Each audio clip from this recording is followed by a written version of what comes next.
كفورا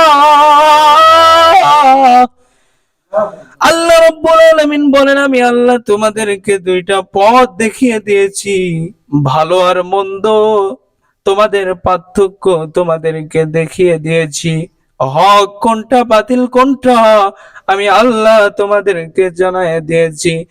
এখন তুমি যদি ইচ্ছা করো আমি আল্লাহ রব্বুল আলামিনের কৃতজ্ঞতা পোষণ করে আমি আল্লাহর পথে চলতে পারো, কোরআনের পথে চলতে পারো, নবীর পথে চলতে পারো, ইসলামের পথে চলতে পারো।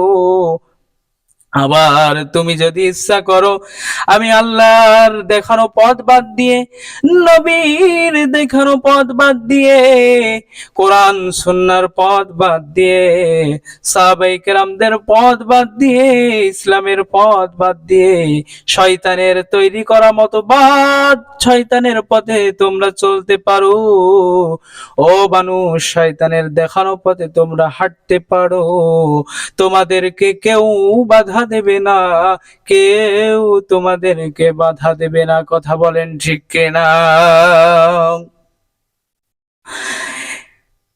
এখন যারা মুমিন, যারা ইমানদার, যারা সৌভাগ্যবান, তারা তাদের জীবনের বিনিময় হলেও, তারা তাদের মালের বিনিময় হলেও, জেল জুলুম হামলা মামলার বিনিময় হলেও আমার আল্লাহ রাব্বুল আলামিনের এই কোরআনে পাকের পথকে তারা বেছে নেবে। চিল্লাই বলেন কথা ঠিক কিনা? প্রিয় ভাইরা, আমরা আল্লাহর পথকে বেছে নিতে চাই কি চাই না? এই পথে চলতে গিয়ে আমার জীবন চলে যেতে পারে, আমার চাকরি চলে যেতে পারে, হামলা হতে পারে, মামলা হতে পারে, জেল জুলুম হতে পারে, আমাদেরকে মৃত্যুকার মণ্ড হতে পারে, আবার ফাঁসির কাষ্ঠেও ঝোলা লাগতে পারে। যদি মুমিন হয় ওই ব্যক্তি কখনো ভয় পায় না। কথা বলেন ঠিক কিনা? আরে মুমিন তো কখনো মাথা নত করে না, হোক না সে বন্দী কারাগারে। মুমিন তো কখনো মাথা নত করে না, হোক না সে বন্দী কারাগারে। আল্লাহর ভালোবাসা যে পেয়েছে রুখবে বলো তারে কেমন করে? মুমিন তো কখনো মাথা নত করে না,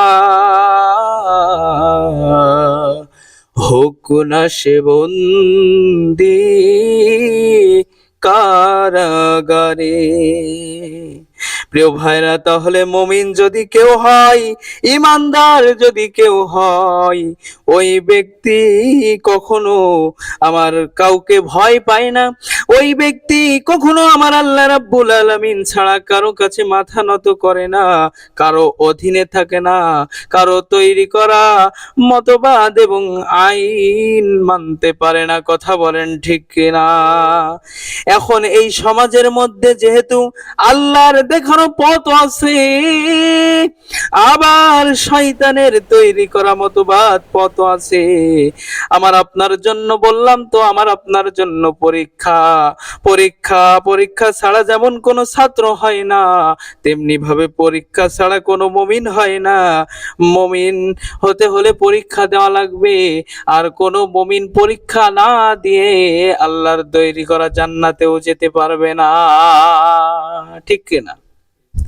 এজন্য এই দুনিয়াতে আল্লাহ পাক আমাদেরকে পাঠিয়েছেন শুধুমাত্র পরীক্ষা করার জন্য। আপনি মনে করছেন আমি ইবাদত করব, বন্দি করব, আল্লাহ আমাকে জান্নাতে দিবে? না, আল্লাহ আপনাকে পরীক্ষা নিরীক্ষা করে যাচাই বাছাই করে নেবে। ঠিক কিনা বলেন?